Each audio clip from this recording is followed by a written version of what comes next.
Okay, I'm here with Father Emmanuel Lemelson. So I have a little bio here for Father Emmanuel. He was the first priest to ever bless Donald Trump back in 2015. Just before that, he had uncovered a big pharma plot to prey on the sick and the dying.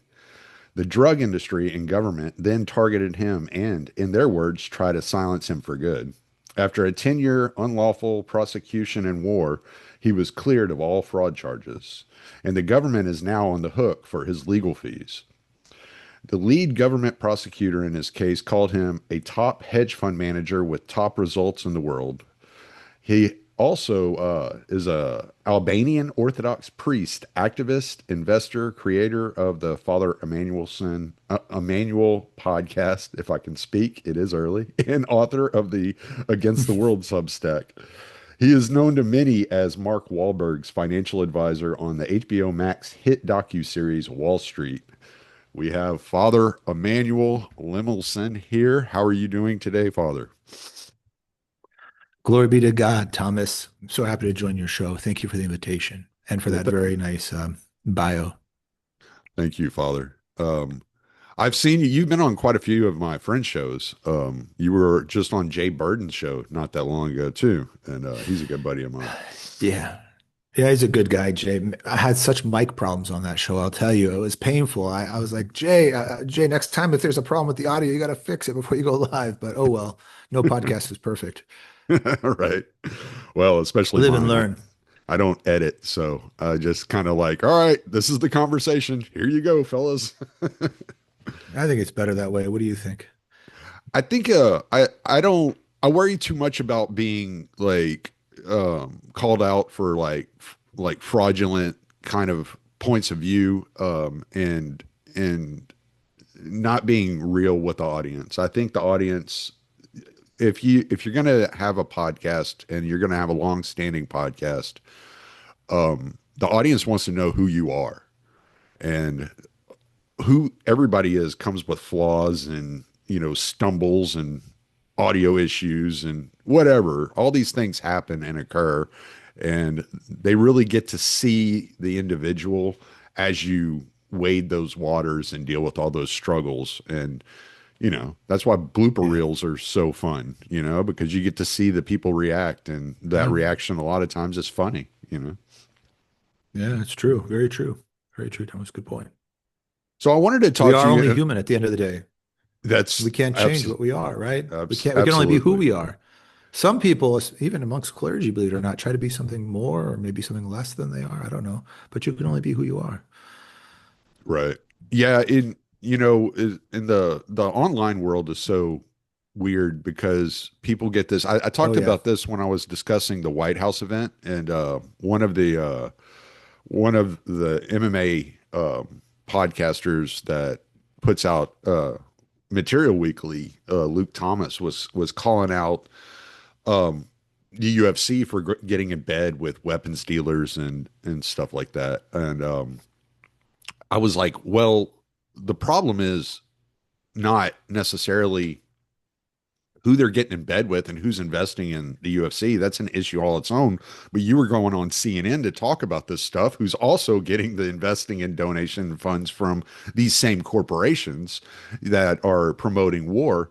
I was like, the real issue is the greed. And that's part of the reason I wanted to talk to you about this subject. Is like, one of the things I've been looking at in our culture is the way that so many people are just focused specifically on these lifestyles that they see online, and they're only catching glimpses, right? You get this like kind of false notion of how people live when all you're seeing is the best times of their life, and you're not seeing the struggles they go through and the real humanity of these people. And some of the wealthiest people you'll ever meet have some of the like most dangerous demons within themselves. You hear about these guys that have been are superstars that commit suicide. And you're like, well, they had it all. And it's like, no, they didn't have it all. They're missing the most important thing in their lives. Yeah, it's true. And a lot of people don't understand the great burden of celebrity. And in this day and age, where we're making celebrities out of many people because of social media, before the list of people you could say are celebrities or um, idols, you could think of them almost.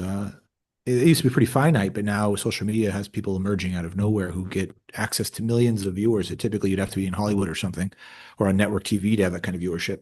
And they're just not ready for it. They don't realize the deleterious effects of that fame. And you're exactly right. It's a huge burden. Some of these people who are successful, it could be wealth, it could be fame, it could be power, it could be money.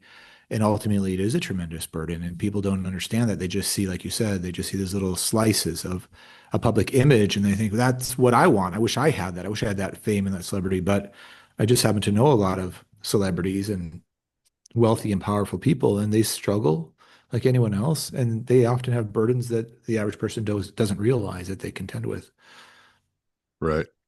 So the main subject I wanted to discuss with you was usury, and it all surrounds this Yeah. idea of greed. And I was actually looking at the definitions of usury the other day, just like out of curiosity to see how it was defined online and like what Merriam-Webster's dictionary had. And it was funny because it would say charging interest on a loan, and then the next definition would be charging um expedient interest on a loan, or like extraordinary interest on a loan. And it was like, okay, so like it The question the is who wrote the definition, encyclopedia, right? right, and then it would fluctuate between whether it was just interest or it was like some extraordinary amount of interest. It was kind of funny that it would go from Yeah. one to another, like right on the same page, you're looking at the exact same thing. Yeah. Well, greed, Thomas, is pernicious and it's irrational. It's an emotion. And the paradox of greed is that it's insatiable. That, believe it or not, even someone at the level of Mark Zuckerberg or an Elon Musk or a Sam Walton or the Mars family or the Buffetts would, believe it or not, just think they don't have enough money.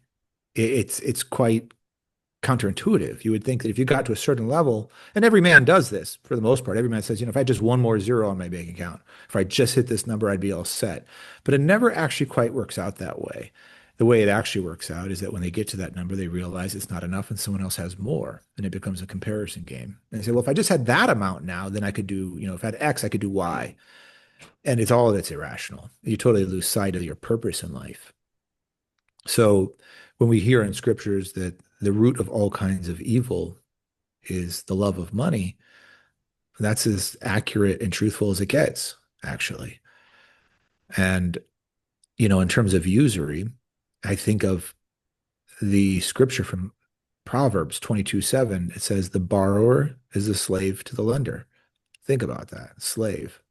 You're trying to make a slave out of someone? Because that's what you're going to do without any question if you lend them money with the expectation of returning principal plus interest. Yeah. And that's what you have. In a country of borrowers, you got a country of slaves. And in the We, United States, that goes right up to the level of the government, which is highly indebted. right. Although they have options to get out of their slavery, provided courtesy of the military industrial complex and their own central bank that they control. Right. Well, and I think that's what people don't understand. And I've done a lot of different podcasts with a good friend of mine, Mike Maharry, on the Federal Reserve. And you know, one of the things that we talk about a lot when it comes to the borrowing and lending of the federal government, it puts the government in debt, and the government becomes a slave, and we can only speculate on how much that enslavement operates in the geopolitical world, and with all the decisions and all the wars that the U.S. is involved in. But it also looks to me that it enslaves the population. It enslaves the citizenship, and they expect us to just be good little slaves and go along with their plans without questioning the authority and the purpose of those plans, what the outcome's going to be, when many of the things that they're involved in are not only detrimental to the U.S. population's like physical well-being, but it's also detrimental to the souls of the people within the nation. Yeah, yeah, it's true. There's no perfect government. Ours certainly isn't perfect, the United States. The way to break that chain of being what you call little slaves is to simply not participate in the consumer economy as much if you can avoid it. The trap that's set for so many young people in the United States, as soon as they get out of college, they get their first credit card and they leave home at 18, they're expected to graduate, get a job, buy a home, buy a car, it's going to be financed, get some credit card debt. To the extent you allow your sense of meaning to be derived from possessions, you will in fact be a slave. You'll be playing into that model, which is very easy to do in the United States because there's few alternatives. We've lost our sense of community at large. Certainly, we've lost a sense of religious community, and we've become such a secular society. So people are left with what? Consumerism and capital and unhealthy capitalism. I don't want to indict all of capitalism, but we'll say unhealthy capitalism, where then you become part of the spirit of the government, which is to borrow money to make more things or buy more things or to have more things that in some way that will bring you to a greater sense of meaning in your life or perfection. It's just simply not true. It's a lie. So you have to be vigilant early on in life and throughout life to not participate in that and just be willing to live a simple life and not own a lot of things. Try to be minimalistic in the things you own. Don't think that more things will lead to more happiness, that kind of thing. And try to avoid taking on debt if you can. Yeah. Well, you operated as a hedge fund manager within Wall Street, managing money for multimillionaires, possibly billionaires. I don't know who all your clients were, obviously. Um, what when you engaged in that, how did you balance that with being a priest? How did that operate within yourself in order to do it in a way that was true to the Orthodox faith? Do you want to hear the story itself, or do you want to give you like the sort of theory that might be helpful to your listeners? I can do either, or I can do both. Um, I think the I'll, story would I'll be just give you the background interesting. of the story. Yeah. Sure. So, when I was a seminarian, I studied theology for 9 years. My true love and ambition as a young man was to be a teacher, professor. I felt the strong sense that I would be a priest one day from a pretty early age, and that was a blessing because so many young people don't know what direction their life will take. I had a pretty clear knowledge that I would end up a priest when I was maybe 18 or 19. And I love studying theology. Prior to that, I studied international business. Could not have been more bored with it. Became a student of theology in my undergraduate courses. Became for the first time in my life a very good student, straight A's. Went to Greece, studied theology in Greece, learned the Greek language, New Testament, and liturgical Greek, and then went to Holy Cross, the Orthodox seminary. That spanned 9 years of my life. When I was in school, both as an undergrad and a graduate, I had to be financially independent, but I also had some other financial responsibilities because my family life was not stable financially, the family I came from. So I did what I could to help. And that meant I couldn't simply have like work study or work in the library. I had to actually do much more because I had my own studies to finance than I had other responsibilities that were not my own that I tried to take on. And so I was an entrepreneur. So I built several businesses while I was in school out of necessity. But in my own mind, I was thinking, I wish I could be a teacher. That's what I want to be, a priest and a teacher. Maybe I'll teach at university. Maybe I'll go to Harvard and get a PhD or something. At any rate, I go to the Holy Cross, the Orthodox Seminary, and they were not, we could say, let's just say disorganized. I don't want to be too critical, but they had offered financial support. So they said, just come enroll as a seminarian. We're happy to have you. I was a very good student at that point, great transcripts. Don't worry about financial aid and things like that. We're going to take care of it. And then when I arrived, the situation was quite different. It took me many years to figure it out, but the conclusion I came to ultimately was probably my last name. It's not very Greek, you'll notice. My mother is Greek. She's from the island of Crete. In fact, her uncle was the Archbishop of Crete, but my father is not Greek. And many Greeks have a sense of that to be truly Greek, you have to have a Greek father. In fact, it was part of their requirements to be a Greek citizen in the modern Greek state. I want to say their constitution, I want to say 1821 maybe it was written that you had to have a Greek father. So it was patrilineal, it wasn't matrilineal. At any rate, I don't want to assign whatever their thinking was, but the result was more debt and more need to work when I was trying to minimize the work to just taking care of a mother and sisters to let me focus on my studies. It became, no, no, no, you have to, this burden is going to be unwieldy. Like everyone around me had like full scholarships. I had very little financial support. Really, I got small amounts from the metropolis of San Francisco, actually, which I was part of at the time. But it was like $5,000 a year. It was de minimis. Mm. So I kept working. And then, anyways, I got through school and my business at that point had become quite successful because I was frankly angry. I didn't like being distracted from theology by having to work. I didn't think a seminarian should have to work that as I was having to work. And I thought if the obstacle is merely money, I can solve that. That was my thinking, to be frank with you.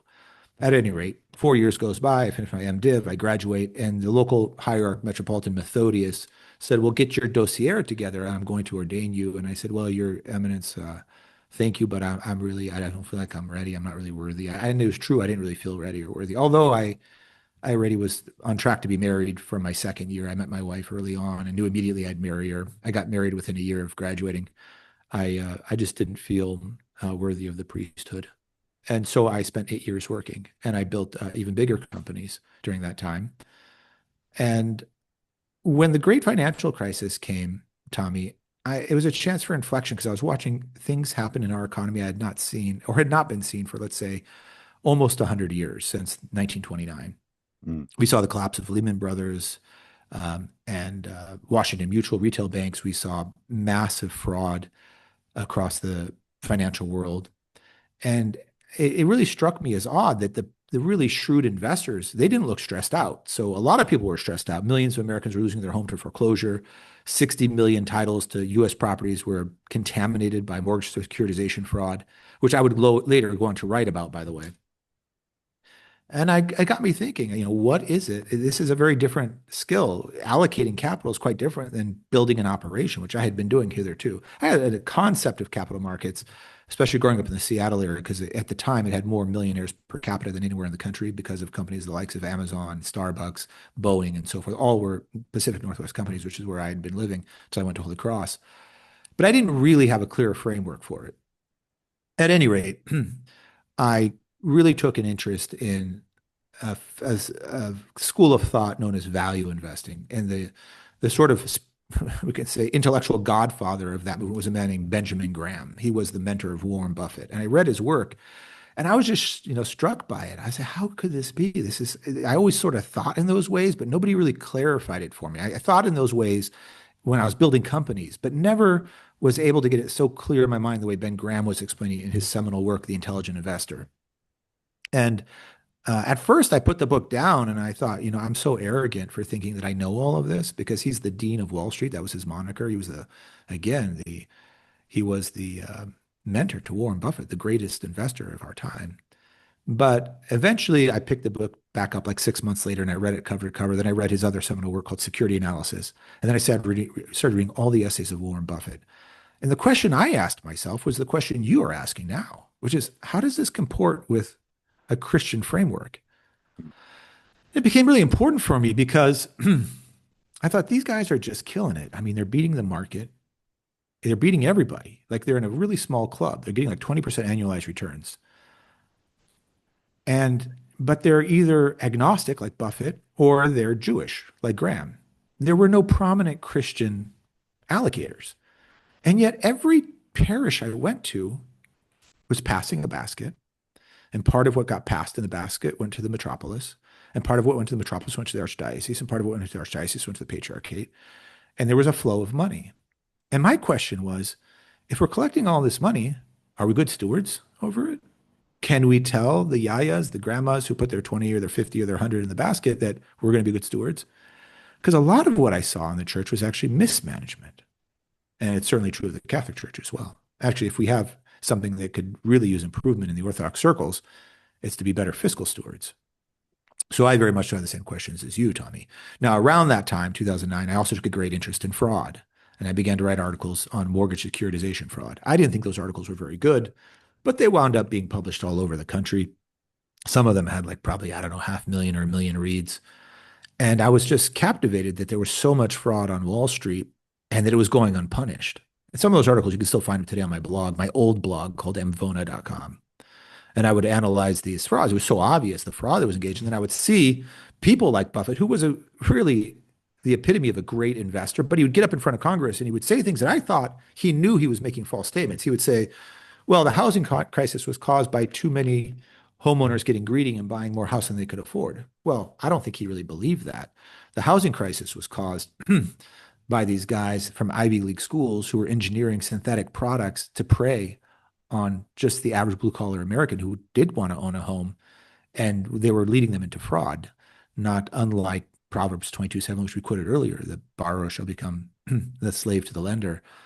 And so the guys who had, Harvard degrees in business and were the architects of these schemes were the really culpable ones, and none of them went to jail. None of them were prosecuted. So that just rubbed me the wrong way. At any rate, it was quite a long process. And in fact, eventually my own mortgage lender went bankrupt. It was a company called Thornburg Mortgage. Now, because I'd been writing these prolific articles on mortgage securitization fraud, I asked them for a clean title. I said, look, I'll just pay off the debt if you can give me a clean title. But I knew they didn't have it. And they refused. They said, we're not going to give you what you're asking for. I sent what's called a RESPA request. So this led to a multi-year battle with the purported successor servicer, which was a company called SPS. And they later were fined $400 million for fraud.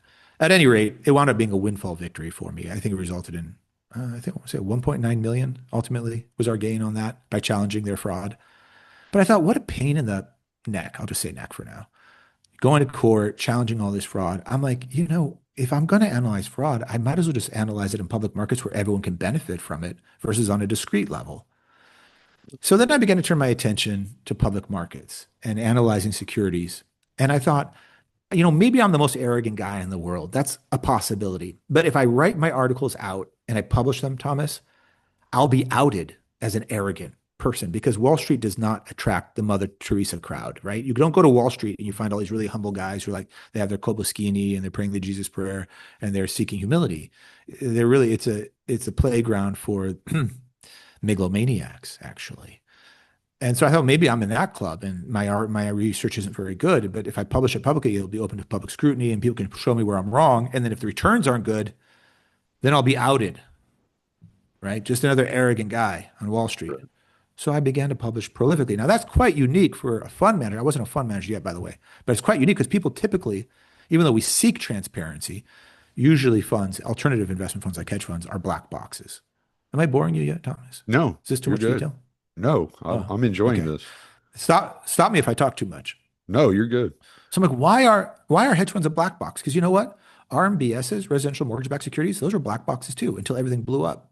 Trillions of dollars in contaminated titles, millions of Americans getting their homes foreclosed on. And not everyone had the ability to fight back like I did and to get a windfall out of it. So around this time, this is, I guess, 2011. Yeah. I get a call from Constantinople, and it's a sweet voice on the other end of the line. And his name is Elpidophoros. He's a metropolitan Mm, in Constantinople. And he was the secretary to the Holy Synod. And he said, Emmanuel, I'm coming to Boston for your ordination. And that was news to me. But now this is 8 years after I told Methodius, no, I'm not ready. right. I'm not worthy. And I realized at that moment, if I said no a second time, I probably would never serve the church. So I said, Your Eminence, I said, I'm doing this work in security analysis, and I just want you to know that. And he thought security analysis meant like physical security, like the Mm, security, like, I don't know, the Secret Service does. I said, right. no, not security analysis like that. Security analysis, like security is like stocks and bonds. I'm analyzing those and I'm analyzing fraud. And he just said the most pastoral thing. LP the Photos gets a lot of flack. Actually, I think he doesn't deserve most of it. He actually, at his core, has a good heart. He said, Emmanuel, he said, do you have a family?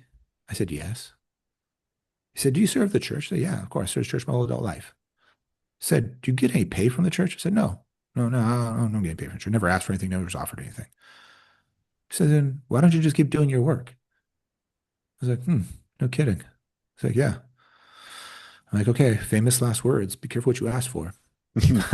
So he gave me a blessing to continue my work. I'm not sure he fully understood what that meant at that moment, but he understood enough that I was doing work that was intellectually important and that was meaningful. So he said, I'm coming to America to ordain you. And he came to America, and I was ordained at the Chapel of Holy Cross in July 2011. I'll celebrate 15 years as a priest next month. It's interesting, actually. I was just recently attacked by a bunch of, I don't want to say attack, I don't know what the right word is, a bunch of ortho bros, if you can call them. I don't like to use that term, ortho bros. Probably ortho babies is a better word for them, questioning the veracity of my priesthood. And Right. it's funny. Oh, you're a fraud. You're not a real priest. And those photoshopped, and it's like endemic mental illness, widespread. It's crazy. At any rate, I digress. Let me get back to the story. So here I am. I'm wondering, what do you do with this knowledge? What does it mean to be a security analyst? It means you read financial statements. Now, the world doesn't like reading financial statements. They don't like accounting. They think it's boring, which, by the way, accounting records are the oldest written records we have in the world from ancient Really? Mesopotamia. They're not religious texts. They're actually accounting records. Yeah. Hmm. So a security analyst has to be a very good accountant to start with, which is not hard. It doesn't rise above the level of second grade math, to tell you the truth. Mostly just addition, subtraction, division, and multiplication. You don't need algebra or anything like that, actually. But you do learn to read financial statements after a while, and you can learn to uncover fraud. So I was a voracious reader of financial statements, and I would join conference calls and I would join calls with CEOs of public companies. And on a purely academic level, I loved the work. It kept the gears of my mind going all the time. And then when I wasn't doing that, I was in church. As I did two things. I went to church and I read financial statements. That's all I Hmm. did. And and I'm asking myself this whole time, what does a Christian philosophy of investment look like? And I'm watching the church at the parish level, the diocesan level, the patriarchal level, saying, well, nobody's a good steward, actually. Forgive me, it's just true. The average parish didn't even know what the rate of return was. Diocese didn't know what the rate of return on their capital was. Right. So here I am, I'm start publishing my articles. I'm like, well, I'm going to be outed now anyways, because I'm probably just arrogant. And then my articles started getting to be pretty widely read. And they were not wrong. They were right. And you can find a lot of those articles online. Yeah, at this point, I've probably published 300 articles and interviews I've given on this topic. And eventually, I would come across World Wrestling Entertainment in 2012. Was it 2012? No, maybe it was 2013. It could be 2000. I think it was March 2013, actually, or Okay. 14. I don't recall. And I thought that Vince McMahon was involved in fraud. I thought they were cooking the books. George Barrios, his CFO, and I published my thesis. And the company collapsed by $800 million after I published my work. And it took 8 or 9 years, but I said, Vince McMahon's got to go. The management team's got to go, or they got to sell the company, or both. Right. It took 8 years, but Vince McMahon and George Barris was fired. Vince McMahon resigned, and the company was sold to Endeavor. And it was revealed amongst the financial scandal from the very period of time I was writing my work that they were hiding tens of millions of dollars in hush money payments to women that Vince McMahon had been having affairs with. That put me on the front page of USA Today, that work. And then I moved on and I was started to study another company in Singapore, Kulik and Sofa Industries. And I felt that they were not handling their capital allocation correctly. And I wrote a letter demanding that they return capital to their shareholders, either via special dividend or buyback. I really preferred the buyback. And they capitulated.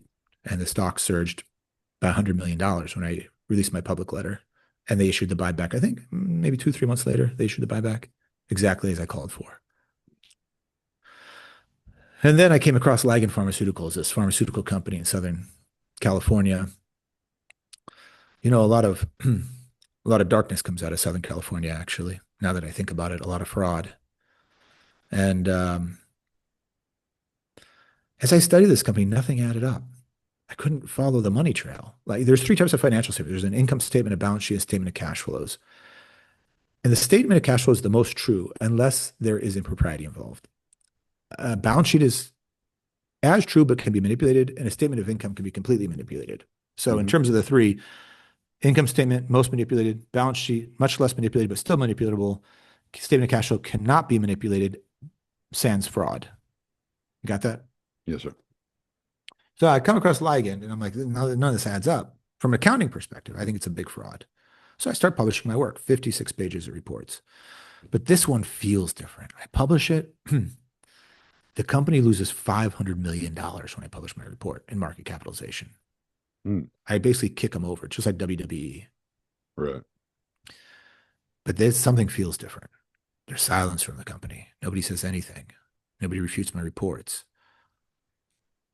Well, the rest is history. I don't want to talk too much about Ligand, but that was the beginning of what would become an 11-year fight against the US government that was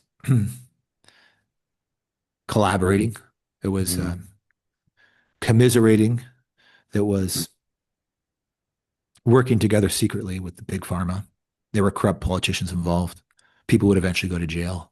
The company would collapse by almost $5 billion. There'd be 12 class action lawsuits, a $4 billion bondholder lawsuit, two auditors would resign, seven financial statements would be retracted, eight other short reports would come out, and I would almost be imprisoned.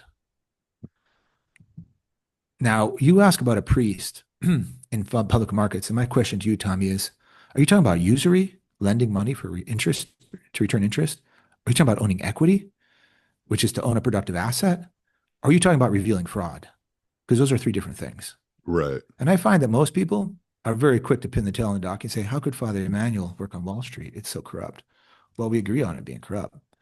But I often quip that if Jesus worked on Wall Street, I'm pretty sure you'd be an activist short seller revealing fraud. Mm, Because we hear in the Holy Scriptures that you should have nothing to do with the fruitless acts of darkness, but reveal them. And if I was part of that system, why would I be persecuted for 11 years? right. Well, and I think it's so revealing too that what you spent your time doing instead of stacking money, which I'm sure you've made plenty of money. I mean, there's no doubt about that. You can't be in that world and have the experience that you have and be an investor for these multimillionaires like Mark Wahlberg, unless you are good at making money. But what it seems like you've really spent your time doing is shedding light on the darkness that is Wall Street and exposing the corrupt ways in which they work. And that's part of the reason I wanted to get your story in this episode, is because I think it goes along with the whole topic of usury. What did you notice when you were exposing all of these things? What did you notice happening to the people that were involved in these fraudulent practices? Yeah, it's a And great I'm question, talking Thomas. spiritually, like on a personal level, not necessarily legally. Well, let me first go back and just add some detail to a comment you made. It doesn't really matter how much money you make in life. It matters what you do with it, right? Right. I would have been content if I went to Holy Cross and like the first week I went to the controller's office, they're like, give us a check for $10,000 and no go to the cafeteria. Imagine that at a Catholic seminary. That was what I was up against. Right. Totally stupid comments from the administration. Holy Cross is an interesting place. Amazing teachers. I would change it for nothing. My experience being there, I was so blessed. But for whatever reason, we could never get the administration right at Holy Cross Atlanta College. I'm not sure why. There were probably some good administrators. I never met them. The faculty was wonderful.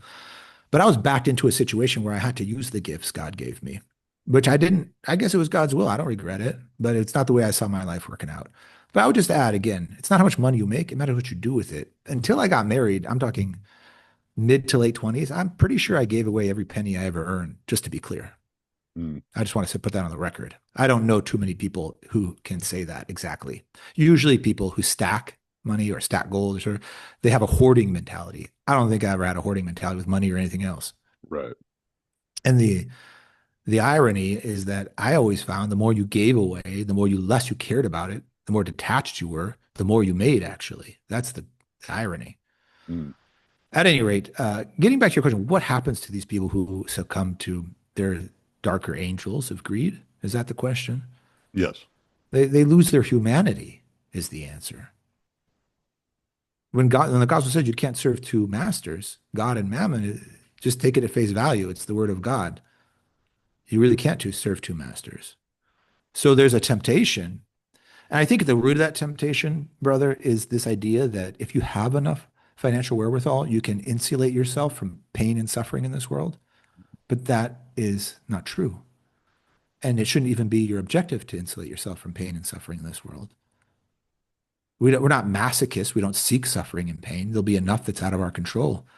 But if you think that if you have enough money in the right car, in the right house, in the right job, that you're going to solve X, Y, and Z problems, that is a myth. It's totally misguided. Right.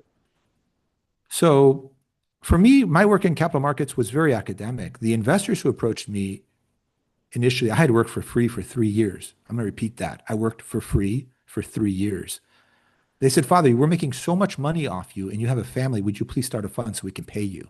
I said, no, I don't really want to run a fund. I actually like the academic side of things. And by the way, you can find me telling this story on news and interviews going back 10 years. I've always been consistent on this. Right. They said, no, it's wrong. You get to get paid. So my early investors who were millionaires, uh, they did insist that I start a fund and that I get paid eventually. But that was after years of publishing my work and giving it away for free. Working anyone who asked me for help, I would help them for free. I didn't ask for money at all, and whether it was in the church or my work in security analysis. But when I saw people like the CEO of Ligand, John Higgins, or Vince McMahon, or some of these other frauds I would work on, they weren't the only ones. And I saw the people that were there to hide the fraud. You know, the key figure behind my prosecution, my unlawful prosecution, was a man named Brad Bondi, the brother of the sitting Attorney General, Pam Bondi. Well, she wasn't the Attorney General at the time, but she eventually became Attorney General. And it was just recently announced in March that Congress is calling for an investigation into him for fraud.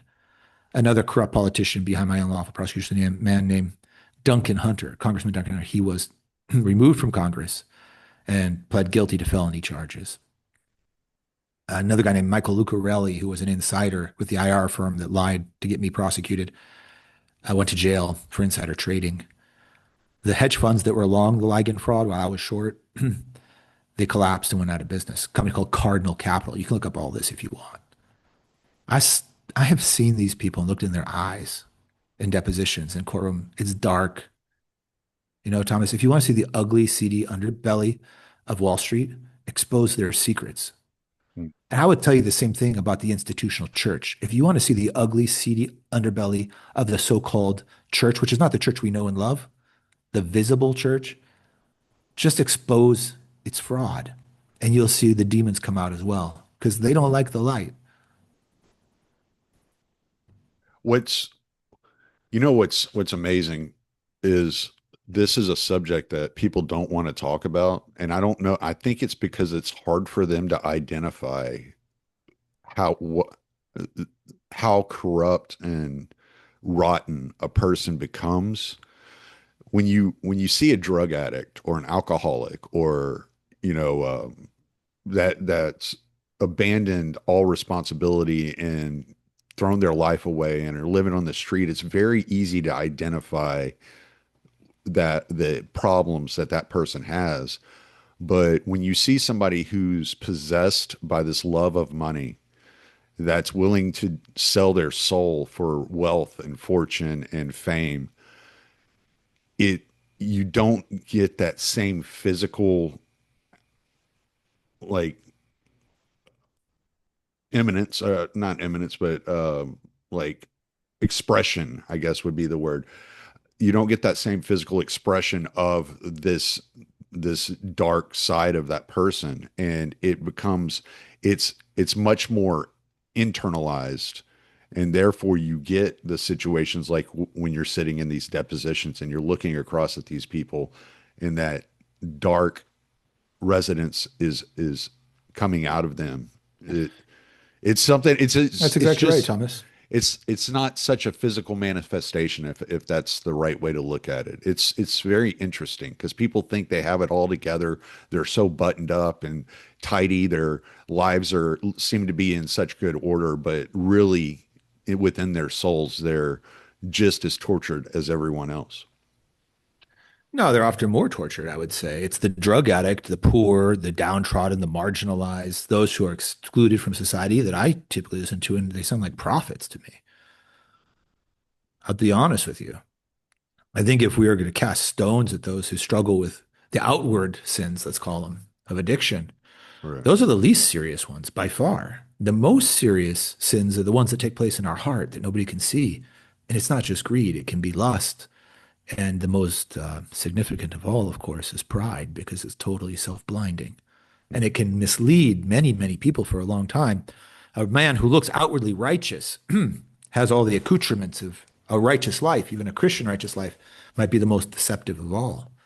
While the man who's on the street lost everything because he struggled with drugs or alcohol, or maybe he had a criminal record, he's very often the one actually speaking the truth humbly. I have a man who works for me, actually, a wonderful man. I don't want to say his name. He attends the chapel I built in Vermont. And every time he tells me honestly, he has a criminal record. He's made all these mistakes. I don't care. I trust the guy like with my life. But the thing that comes out of his mouth, I cannot believe with such clarity. And then I look at these religious leaders. There are certain guys. Forgive me, I'm one of them. I don't wish to judge others, but purely Pharisaic, wrought with pride and unlove. So you're right. It's the sins that are in our heart that no one can see that are the most serious.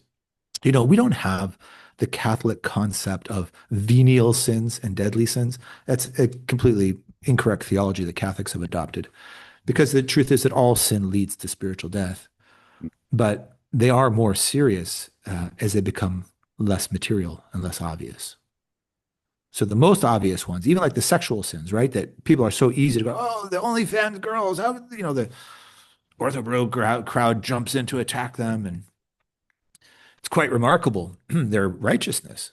Because I would say that, well, if we read the gospel at all, those are pretty far down the list.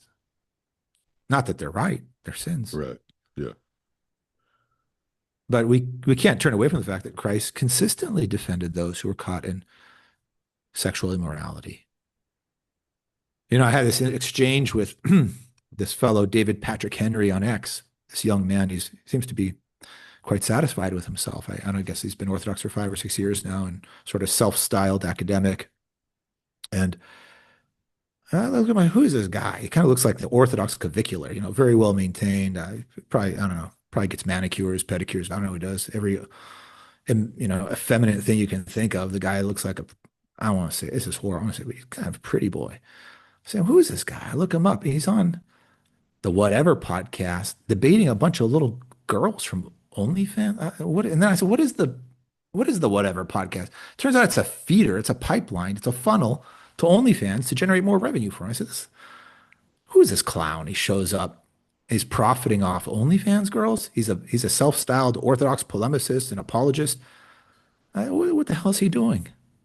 That's what I mean. The difference between the Pharisaic, self-loving, the proud, and these young women who, in the eyes of God, despite their sin, despite their errors, I'm pretty sure that there's preference for them, frankly, over the self-righteous.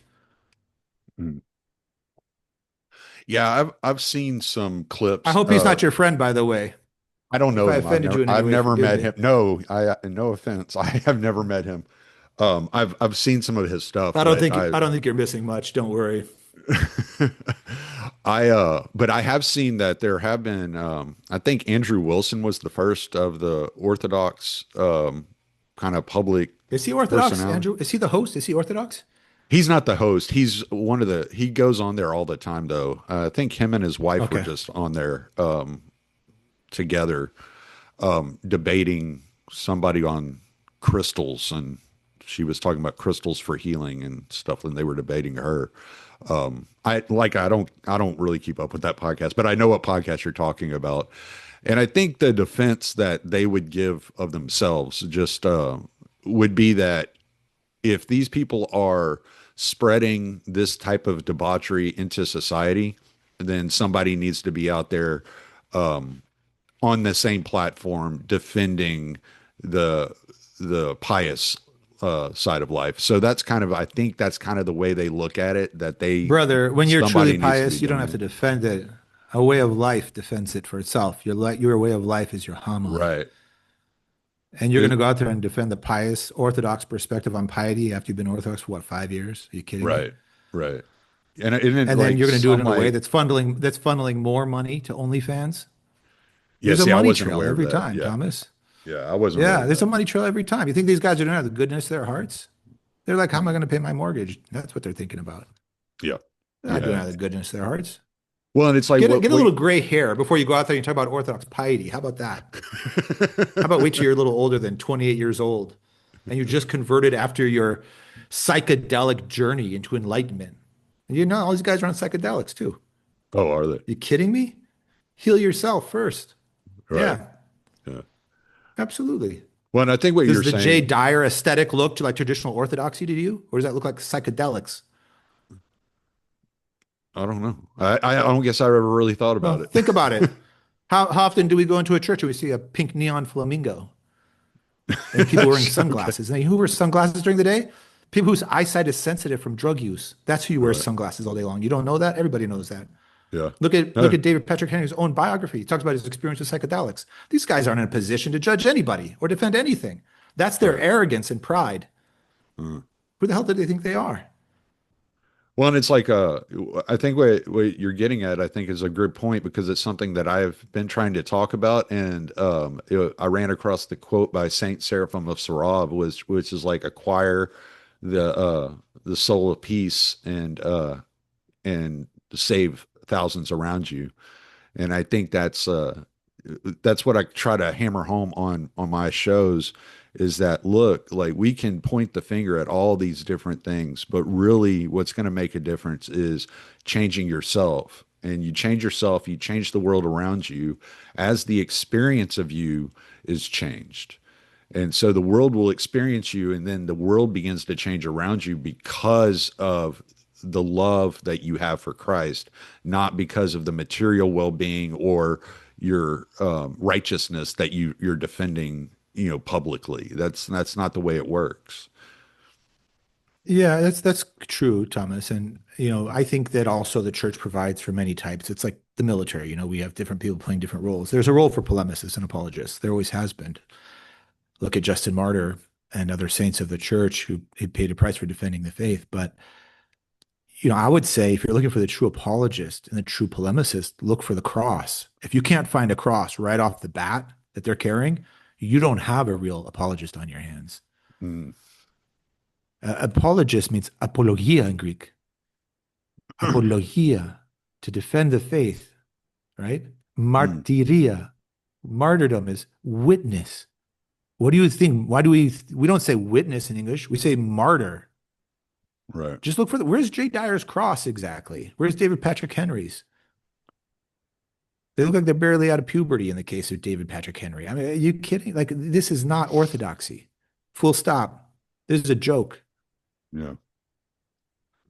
They don't have the mind of the church, and they're not going to acquire the mind of the church because they lack all humility. They're going to create division, and they're going to lead a swarm of young Protestant converts into a church which is not the true Orthodox church. It's going to be something created in their own image and Protestant likeness. That's what they're going to create in America. And it will be poisoned like so many other cults in this country, like the Mormons and the Pentecostals and all these other evangelicals. That what is that? That's not Christianity. That's what the Orthodox Church in America is going to become if these ortho babies get their way. Yeah. And you're not the first person I've heard call this out. I'm not engaged much with that side of the Where are the internet, gray but hairs? Where are the gray hairs? Where are the priests with gray hairs and the holy monks out there defending them? You know who's defending them? Other convert clergy who've never had a cross on their back. Think they have. Their idea of a cross is the parish shouldn't give me a raise this year. That's their idea of a cross. mm, And they're wacky, and they're usually an OCA and ROCOR, and they usually have an anti-Greek, anti-Hellenism bent. They have a weird obsession with the Greek church, and it manifests itself as vitriol towards the Greek church, which is totally unacceptable and uncalled for. The Greek right, church is the root of the Orthodox Church, full stop. Everything else is a branch. Look at the anti-Greek vitriol that gets spewed out of the mouths of some of these people, like this Trenum character, Josiah. What is he, a cult leader? People say he's a cult leader. I'm curious, is he? What is this anti-Greek spirit he's got? Where does it come from? I don't think I've The ever heard Slavic that Church is from a him. branch. Oh, really? You Yeah, haven't heard him I'm call the ethnic metropolitans and dioceses the sulfuric stench of Sodom? You haven't heard those words? I haven't personally, no, Father. I met him Oh. a few years back. He was doing he did a lecture series, Lenten um, teaching at St. Joseph's in Houston. But I don't believe I've heard him say anything about the Greeks. But I don't listen to everything everybody puts out, so it's hard Well, I enough got a really driving a interesting truck question. in. Is his in is his is his wife Greek? I've never met his wife. I don't know. I don't think I've ever Really? seen his Oh, wife. it's interesting. Yeah, she's not. She's American born. Oh, is she? Her name's Carrie. Yeah, she's from Mount Shasta. You talk about crystals and stuff like that, all this other craziness. Well, Mount Shasta is the epicenter of that kind of activity in America. But I'm just curious, if he's an Antiochian priest, why does he call his wife presbytera? That's a Greek designation. Can Hmm. anyone answer that for me? That looks like a confused man to me. I got to figure that out. I wish somebody could explain that to me. How does a man with an American-born wife from Mount Shasta, California, go from being Carrie to Catherine to presbytera? I got to get to the bottom of that. That's interesting to me. A man giving presentations to people, talking about an American orthodoxy we have to have, that everything should be in English, criticizing ethnic bishops. You ever ask yourself these questions about these prominent clergy who are influencing so many millions, hundreds of thousands, maybe millions? I got to get to the No, bottom of some of these questions. It's I interesting just to me. Because I grew up in Greece. I grew up in an Orthodox country. I've lived in and served in other Orthodox countries. This is a unique American problem. right. Well, that is interesting. I mean, yeah, I've never considered any of these things. I guess because I understand, I have so much of myself to work on. I just don't even look at it, I guess. And Well, you know, I bravo. I commend you for that. Don't look at it because there's not much good that can come from that world of polemics and debate and infighting, which is exacerbated by social media. It's not good for your soul. You're right, brother. So bravo to you. yeah, I got off of social media because I just found that like the more I looked at it, the angrier I got, and I was like, this isn't good for me. So, Yeah. I can't let somebody I commend steal my you. peace. I commend you for that. Never let anybody steal your peace. I commend you for that. My buddy But I call John. some of these guys I Go call some of ahead. these guys inverted missionaries. Like I recently had an interaction. I don't know this guy, Michael Lilly. I don't know. He just came across my path the other day. He attacked me on social media. I said, who's this guy, Michael Lilly? He was very dishonest what he did. I looked him up and I kind of asked around. I said, well, people said, well, he abuses his wife. I said, I don't know if that's true. That's terrible. Nobody should say that about a priest, but maybe Yeah. it's true. Maybe it should be looked into. But I'm looking at him. He's got a Kalimafi on. He looks Russian. He's got Russian. But Michael Lilly, that's not a Russian name. I'm thinking, I said, what's going on? And you might ask, what do you mean by inverted missionary? And then see, a missionary historically, Thomas, is someone who comes from a culturally rich region of the world, an Orthodox region, Mm. like Cyril and Methodius, for example, St. Cyril and Methodius, they go to the Slavs, and they go to a people who are unchurched, or St. Innocent for that matter, and they bring them the gospel, and they empty themselves out of their rich cultural and religious heritage that they come from so that they can bring the word of God to the people who are probably pagan or heathen or whatever. But what we have in America is inverted missionaries, in my opinion, like Michael Lilly or the Trenham character, Brad. I'm sorry, Josiah. I guess his name was Brad before he got ordained. Not that Josiah makes a lot of sense because that's a totally Old Testament name. As far as I know, there's never been an Orthodox clergyman that I'm aware of in the history of our church with the name Josiah because it's Old Testament. But at any rate, they go into a people that are already churched, Slavs or Arabs, take that religious identity, the outward appearance, the beard, the large pectoral cross, the ponytail, the carefully crafted slicked hair, sometimes even a synthetic accent, as I've been shocked by, for example, Trenham in his case. They go to a church that looks like it was plucked out of an Orthodox country in its architecture. It doesn't fit in with any other architecture around it in the place it exists. And then they tell the people that they have to have an American church. They don't learn the language of their spiritual inheritance. They don't really learn the unclean, imperfect people, the yayas, the grandmothers who are cooking in the kitchen all day long, who raised the children, or their forefathers who suffered and died for the faith under Ottoman yoke or under the oppression of communism, who suffered and died, and their blood went into the soil in their Orthodox countries. And they have the audacity, because they've been Orthodox for 10 or 15 years, say, you know what? I think you people need to speak English now. We can't have ethnic bishops. We need to have an American Orthodox Church. Who the hell are you? That's my question. You think you're building an indigenous American Orthodox church because you disrespect the bishops who come from Syria, who come from Constantinople? That's not a credit to you. That's a debit to you, if that's how you look at the church. Because you're not a spiritual son.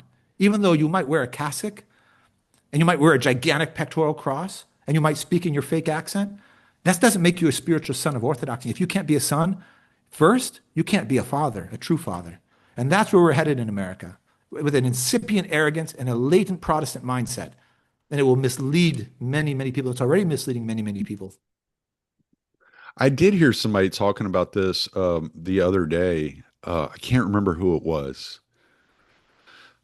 It wasn't Father Spiridon. I can't remember. It was By it the way, was he's the gold standard of commentators, I have to say. If you're going to listen to anyone, he does a great show, Father Spiridon.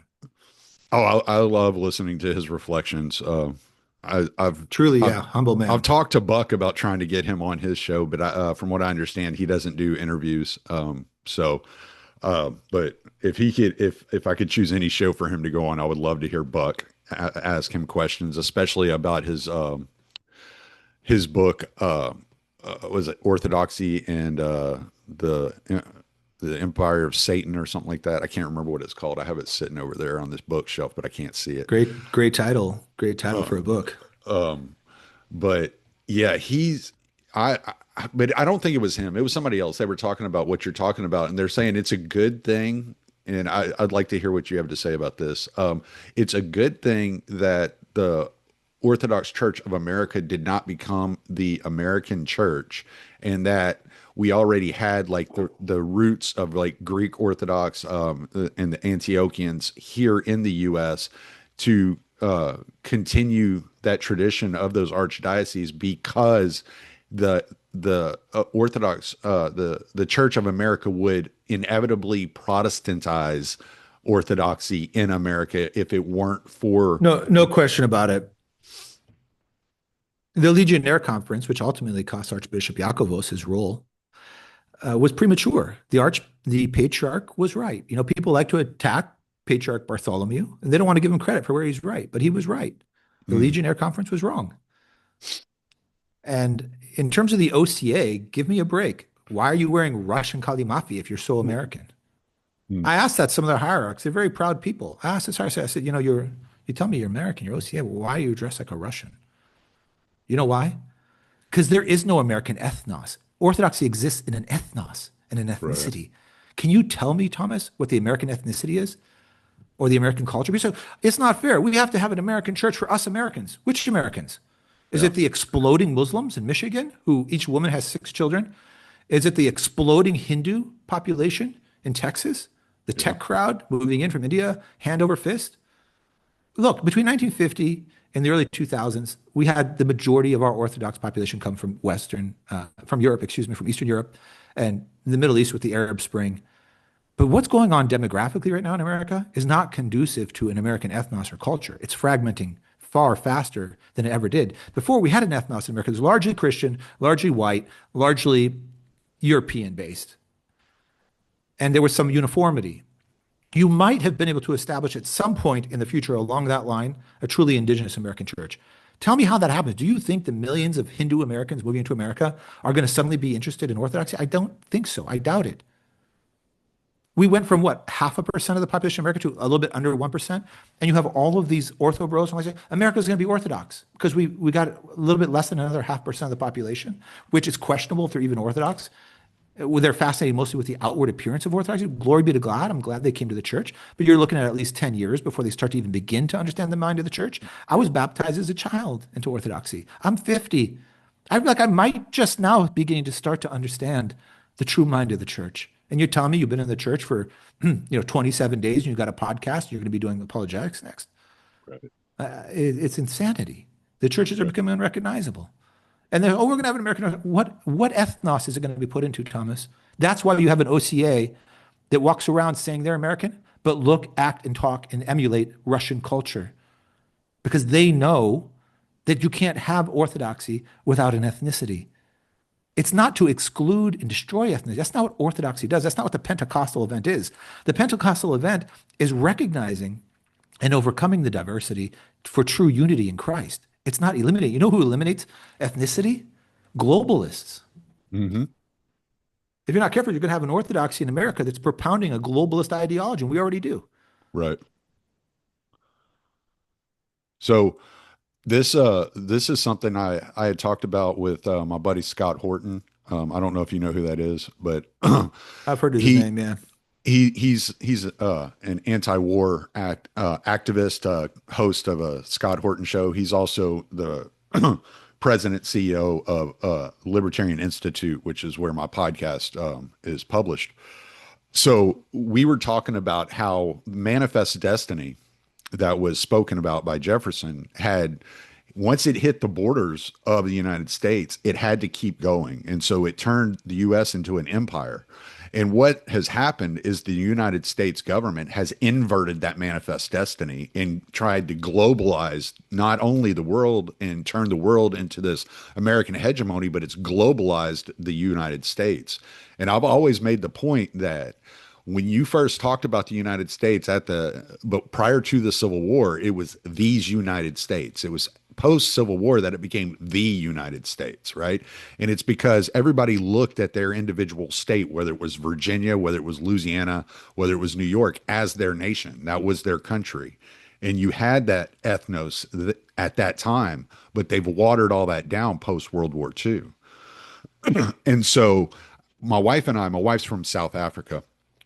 And we were talking about this the other night, and she was talking about how dull she finds America. She's like, it's boring. There's nothing here. There's no culture here. And I said, well, minus a few pockets. Like if you go into like Southeast Louisiana, like New Orleans, Lafayette, Jennings, all these regions of Louisiana, which is like where my people are from, you get more of an ethnicity or an ethnos in that region. They have a culture, they have a distinct culture from the rest of the United States. But when you get into places like Houston, it's just this, they've just like dumped all the Kool-Aid together, and it just doesn't mix Yeah, right, yeah. you know. And so you It's a get this, globalist dream. right. Yeah, and you get these like It's a ideas globalist of the dream. 15-minute cities and stuff like that. And so Yeah, totally. and so part of what we're doing is we're putting together our money to move back to South Africa, because she's just, by that time she would have been here 20 years, and she's just like, there's nothing there for me. There's nothing here in the US that I can identify with, minus going to places like Louisiana, you know. And you can't really, they've made it Yeah, you so know, a lot of difficult to them. survive down there. Yeah, you're right. A lot of Americans, I think, feel that way, Thomas. There's a big re-migration movement. People understand that maybe going back to their roots where they came from is beneficial, that homogeneity is a virtue. Mm, Not that we don't look at differences between people from a prideful perspective, say this country is better than that country, this ethnos is better than that one. No, but the true diversity is in the way God made us. right, And I think many Americans feel that way. They feel that even in the pockets of culture like of Louisiana, which you're really looking at the latent, the residue of French cultures, which you're really looking at. It's not really an independent culture, right? right, Same thing when you go to Montreal or you go to parts of Canada, you're really looking at parts of what you're really craving is the more ancient, French, European mm, residue you see there. right, And there is a great dissatisfaction, a sense of dullness, I think that's the word you use, dullness, right? It's a yeah, great dullness, a lack of culture. And Americans go to Europe and they love it. They don't want to leave, and they have a hard time. They come back. They go to beautiful old ancient cities and villages and warm people, and they come back to America and they're on miles and miles of 6-lane wide freeways going past endless strip malls, and it's soul crushing. right, And if you look even at the Orthodox churches, which have been built in America, God bless them, they're the houses of God, but very often they're quite, I have to be careful here. I don't want to criticize too much, but some of these churches are very fake looking. When you look at the ancient churches in Europe that have been there for hundreds of years, the walls are permeated with prayers and incense, whether it's Greece or Romania or Switzerland, wherever. And then you look at some of these churches that are being built in America, and they're like prefabricated domes in a factory, fake false stone on the outside. They're built for size and impressiveness, which with churches were not typically built that way in Europe unless they were a cathedral, which a lot of these churches are not cathedrals. So they're spiritually misguided. And again, they're not really built in such a way so as to appear that they belong where they exist. Mm, And I think of it, it's quite interesting because like when I think of the church we built in Vermont, when I was talking to my bishop about it, I said, well, I think it should look like it belongs there. What do you think? He said, oh, absolutely. I said, we should use local materials, local tradesmen, and it should not look like a church plucked off a Greek island with like a blue dome or something and white walls, which believe it or not, they have some like that in like New Hampshire and stuff. It looks like they're plucked out of Santorini. It looks absurd in New Hampshire. mm, We studied the local architecture. We went around with the architect and we studied and we said, well, how can we make this look like it belongs here? And then as you get deeper and deeper into the church, you become more and more connected to our Eastern tradition. And then right. I look at some churches on the West Coast, like in Southern California, and who use the same architect, and they're almost laughable. Fake gold domes, pre-manufactured domes in a factory, false stone on the outside. Looks like again plucked right out of Syria or Armenia. And you look at the the residential and commercial architecture, and I say this sticks out like a sore thumb. What are we doing? Like, Right. are we really here to become part of the American ethos? Or are we here to transplant an ancient authority and tradition that we don't actually have and to hijack it? What are we doing exactly as Orthodox? And the only way we can find an answer is to be humble, spiritual children, and to inherit our orthodoxy in that fashion with great humility and respect for those who came before us, because that is the definition of piety. I think you asked me about piety earlier. That's the definition of piety. And you see it in our, even in our architecture. I hate to say it, but our architecture can tell you a lot. If we're building churches to be large and impressive but fake, it is almost a reflection of our interior state. Right. Because sometimes the smallest little chapel you see built on the hillside in Greece, you know, all those chapels in the hillside in Greece called Prophetis Elias, the prophet Elijah, they're so humble. But you go inside them and the incense are just coating the walls. And the men walk up the mountain every day to fill the candili with olive oil and light a candle because that is their diaconia to God, their service to God. Right. If we're building the equivalent of McMansions in America, the churches look fake. I'm sorry to say it, God forgive me. They're still blessed people. They're still holy. But what are we doing? Are we pursuing the American dream of trying to be the biggest, most impressive? Or is it a humble and broken heart expressing a simple act of faith? I think those are valid questions, brother. You know, when you Yeah. just look even at the architecture. Yeah. Some of the most spiritual experiences I've had in churches are at like they were former Protestant churches that have been bought by an Orthodox parish and converted into an Converted, yeah. Orthodox church. Or um, Absolutely. my dad goes Yeah. to a small mission church. Well, it's not small anymore. They're growing like crazy. I think they had 230 people for Pascha this year. But that Wow. it's like two double wide trailers, and one of them they use as the Yeah. hall, and the other one is where they have the liturgy. You know, and you see churches like this that are building up. It's Saint Cyril of Jerusalem, Greek Orthodox Church. I believe it's in Conroe, and they're growing. And I know they're talking about buying some land and eventually building.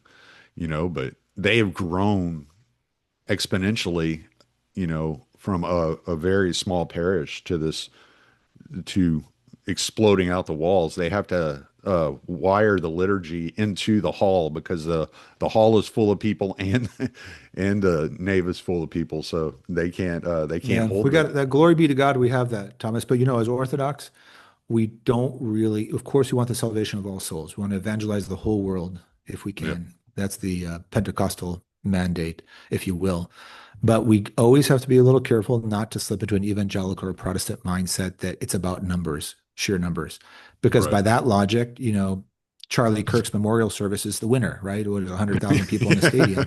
That's not what we're, you know, we just got to be a little bit careful that it's not about sheer numbers. I heard this Orthodox priest, I don't want to keep saying his name, but, you know, he was on a podcast recently. He said, oh, we have 300 catechumens. Well, first of all, it was a misleading statement because he had 300 over a period of like 2 decades. He made it sound as if he had it currently. But uh, what really matters are the ones we have, are they really adopting the mind of the church? That's what really matters. Right. We can never really get in the mindset of sheer numbers being the measure. You know, orthodoxy is a faith that requires great patience in every Mm. sense of the word. It's really a marathon. It's not a sprint. So I get a little worried when I start hearing about really big numbers because, like, I'm saying, who's going to take care of these people spiritually? Who are their spiritual fathers, and how are they Right. going to learn the mind of the church? If the church is overwhelmed with, listen, you walk into a church and it's 85% Protestant converts. Where is the living, breathing body of Christ to take them in and to teach them? a way of living Orthodoxy. Orthodoxy ultimately is something that's lived. We're not Catholics, right? For Catholics, it's a theory in their head. It's an idea that they just Right. use the right words and they're Catholic. That's not what we are. Who are they going to learn to live an Orthodox way of life from? And Mm. especially if we have an incipient wedge drawn between the Protestant converts and the ethnic communities that are unclean in some people's mind. Their language Right. has to go. It's a problem. Like this is very dangerous ecclesiology, actually. Hmm. Yeah, that's one thing. So I I worry a little bit about that. I remember Saint Sophrony said it took him 20 years to develop the Orthodox phronema, and one of the things I'm most grateful for at my little parish in Beaumont are the Cradle Orthodox. My godfather is Lebanese, and then one of my closest friends, he's like a 70-year-old Lebanese man that still has his family home in Lebanon, and I'm very close with them because you start learning what the faith is by interacting with those Orthodox that have been in the faith since birth, and I feel like I've been robbed a little because I try to think my way to it and then I watch how they live and it's like, oh, you can't think your way into this. That's not the way it works. There is this intellectual side that is appealing to orthodoxy. I mean, all the books and dogmas and theology that are written down, but that's not what the Orthodox life is. It's about getting in, putting yourself into that church and making it the center of your life. And this is why the churches in the old countries were built so large and in the center of the village. The village was built around the church because the church was the center of that. And I guess that's what I was getting at with Saint Cyril of Jerusalem and Conroe was what my dad is witnessing being there at this little mission church, and it's growing. Is that it's becoming the center of that community, and that's a beautiful thing. And that's what you really want is you want that ethos to spread from the church outward. You don't bring the American ethos into the church. That's exactly right, brother. You said it beautifully, very poignant and well said, Thomas. I hope that becomes a soundbite for other people to listen to. I saw a comment, I published this article on Substack called "The Theater of Digital Orthodoxy." I'm not sure if you've read it. Um, it's been pretty widely read, but I saw a comment recently on it, and they're kind of heartbreaking comments. I'm hearing more and more from older people saying, "Father, I go to church, I don't recognize it anymore. It's just something that's unrecognizable." And one commenter said the mentality of some of these converts is that as soon as all the yayas are dead, yayas are grandmas in Greek, all the soon the Right. old grandmothers are dead, finally we can take the church over and make it our own. And I think even if they're not predicating it in their mind exactly that way, I think they have that desire that we're going to co-opt this and it's going to become like the perfect Protestant church, what the Protestant church could have been. We'll have the tradition, we'll have the church fathers, we'll have the sacraments, but we'll have our wild individualism. And we don't really need to listen to the fathers because we have a stubborn and pernicious pride that I'm not going to really be obedient. I'm not going to be ipakoi, as we say in Greek, or as we say in Albanian, bindia. I don't need that. That's for someone else. That's weakness. I've got a spine. My will be done. I'm going to show them how you make this church the right way. I suspect that's really the latent mentality of many, not just of the Protestant converts, but their Protestant convert clergy leaders who are really creating, effectively, not really going to make an Orthodox America. They're going to create an offshoot Orthodox schism and another cult in America is what they're going to make.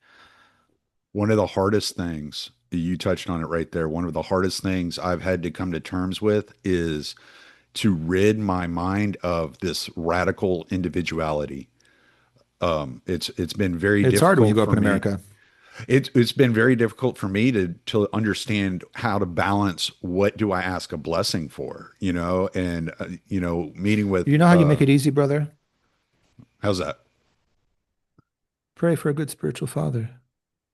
Mm. When you're in the company of a real spiritual giant, not a fake, we got a lot of fakes out there. Obedience is easy. You don't even have to try. It just comes Right. naturally. You'll even fall on your knees when you ask for a blessing, when you're in the presence of a real spiritual giant. I'm not talking about these little ortho babies and the little ortho baby priests that they got, Protestant converts, Brad and Michael Lilly and all these other clowns. I'm talking about the real deal. When you come across the real deal, it's like listen to a lion roar. Right now, you got a bunch of little kitty cats think they're lions. you know? And you Yeah. they always leave you a little confused. You're like, well, it doesn't feel right, it doesn't sound right. It's something's a little off. You're kind of convincing yourself you got to do it because they're Orthodox. And don't even waste your mental energy. Just pray for a good spiritual father. Yes. A good spiritual father is a blessing from God. And if you're fortunate enough to meet a few men in your life like that, even just one would be enough. Obedience will be easy. Even if you grew up in America, you say, you know, the mark of a truly humble man is, Thomas, when he knows he's in the company of his betters.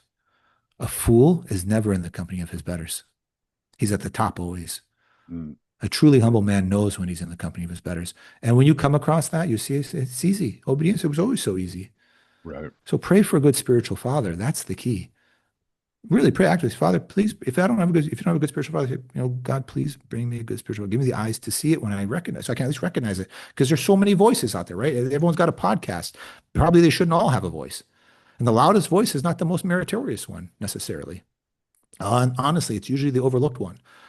People that dare criticize, oh, Father, you don't have a big following. I was like, well, if that's the standard, then we have to discount Christ completely. He only had 12 followers. Could you imagine? Another wonderful, do you know Daniel from Young Penitent? I don't. No, He sir. runs a great podcast. Yeah, you got to listen to his. He's a great guy. Wonderful. Such a humble man. And I'm watching this guy getting attacked time and time again. He doesn't have a huge following. I guess it's a couple, 4,000 followers on YouTube. So humble, so dismissed. Look for the ones being dismissed. Look Right. for the ones carrying a cross openly, not the ones doing reputation management. Forget reputation management. That's for the Right. birds. Yeah, follow Daniel at Young Penn. It's a great podcast. If you're not already, I would suggest that. And look for the guys who are overlooked. Young penitent, The you guys who said? have slightly more than 12 followers. Yeah, Young Penitent. Okay. I'll check it out. Yeah, it's a great I, podcast. I Yeah, or appreciate follow that. him on X. Yeah, sure, Well, I'm not on absolutely. X, And so you're not missing much. For that's a your sanity, cesspool. you should probably That's a stay off. cesspool. Oh, Well, that's an I'm a understatement. truck driver, so I It's a deal with radioactive enough. cesspool. It's a radioactive cesspool, is Yeah, what it is. I don't come home to be stressed out. I'm stressed out enough when I'm working, so I'm like, no, I'm not doing it anymore. I Well, bet.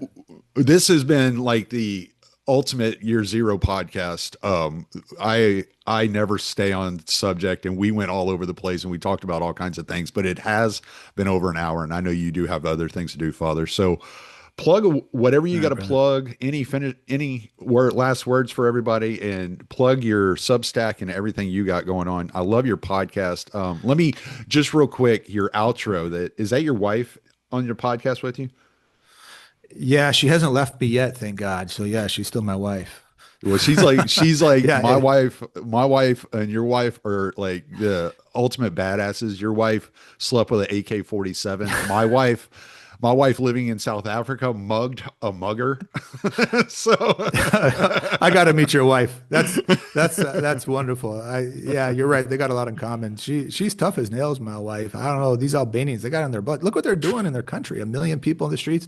They've got spine. They're not yeah, jellyfish over there, that's for sure. We need to do that's the for same thing in sure. some other countries to this corruption. But yeah, they're tough in Albania. I'm not Albanian myself, but I served the Albanian diocese for 15 years. They're tough people. But thank you for that. Yeah, she is an amazing person. She was the vision behind the podcast. And our podcast is not a traditional podcast like yours or anyone else. It's not really conversational. They're really short stories we're telling. And people Right. watch them time and they go, well, I don't know if I like that. But we're not trying to be a conversational podcast like others. So you got to just take it for what it is. But your compliment is so meaningful, Thomas. When we hear nice things like that, it makes all the work and sacrifice worth it. So to the extent your listeners are interested, yes, the handle's at Lemelson on YouTube. It's at Lemelson on X, although that is a toxic cesspool. Same thing on LinkedIn, Lemelson, Facebook at Lemelson. And our Substack is lemelson.substack.com. We have some pretty important articles coming out very, very soon if you're inclined to follow us on Substack. About 30 or 40% is on security analysis. The rest is on theology and geopolitics. All of the theology and geopolitics articles are totally free. We have a small charge for security analysis. It's de minimis. And nothing we work on actually makes a profit. It's all money losing activities, but we try to just offset the overhead. So yeah, we really grateful for the invitation. Tommy, I'm so glad you reached out. And I'm going to just recommend your show to everyone I meet actually after today, if that's okay.